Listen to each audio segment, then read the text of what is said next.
Hello class, this is Professor Morrison and this is your presentation on descriptive writing.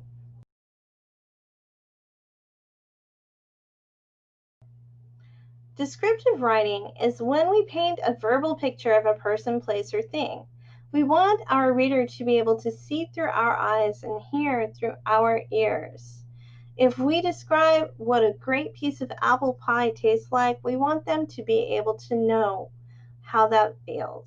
A lot of times we use I, me, and we to show that it's happening to us, and then when the reader reads it, it feels like it's happening to them too. We really want the reader to engage through descriptive details.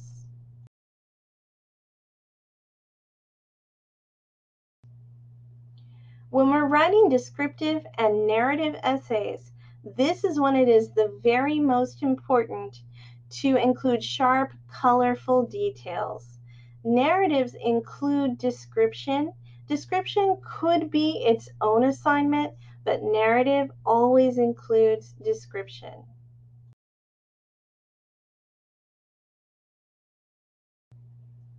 Here is an example of a very dull sentence. A fan was in the window. This is not exciting at all. I bet we could make it better.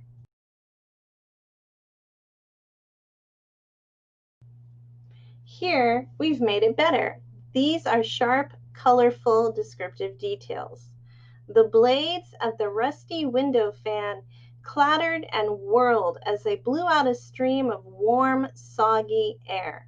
Not all descriptions are positive, sorry.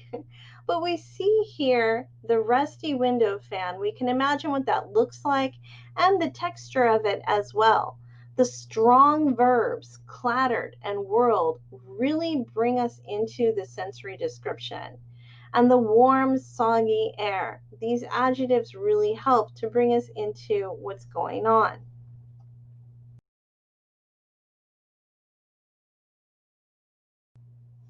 Here I have some more examples of descriptive writing. The first part is a paragraph from a book you may be familiar with, The Tale of Despereaux by Kate DiCamillo. And here in a very short paragraph, we have a lot of great descriptive detail.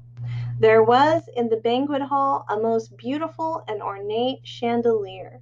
The crystals that hung from it caught the light of the candles on the table and the light from the face of the laughing princess. They danced to the rhythm of the minstrel's music, swaying back and forth, twinkling and beckoning. 3 sentences, and we get a clear picture of what's going on. We can see the chandelier, we can see the light, and we can see a laughing princess. We can hear her laughing. We can feel the rhythm of the music. And these wonderful verbs, twinkling and beckoning, really bring us into the action. The next one is just about sound. This is a poem by Jack Perletsky called It Was a Sound. It was a sound, an awful sound, a sound both sharp and flat, and high and low and screechy, like the shrieking of a cat. It was a scratchy, scrapey sound. It sank into my skin. That sound my sister made today. She plays the violin. This is just about hearing things. And we see a wonderful original description, like the shrieking of a cat. So if, in case you haven't heard someone just learning how to play a violin, maybe you've heard a really upset cat before, and it's the same sound. It is the same sound. So this is a wonderful description. This next one starts at the bottom and then goes over to the next column. This is called Brownie's Oops by Joyce Sidman, and it actually incorporates all the senses. So we start with scent. I smelled them from my room, a wafting wave of chocolateness. I listened for movement, ears pricked like a bat's.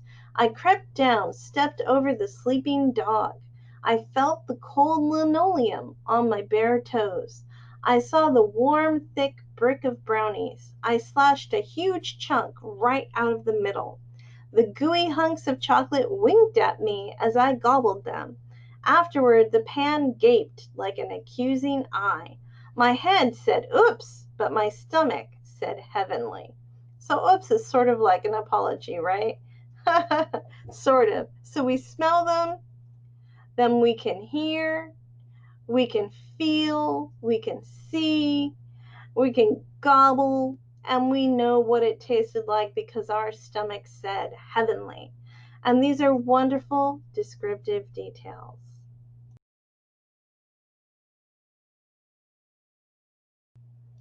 This has been your presentation about descriptive writing. I hope you enjoyed it. Please let me know if you have any questions.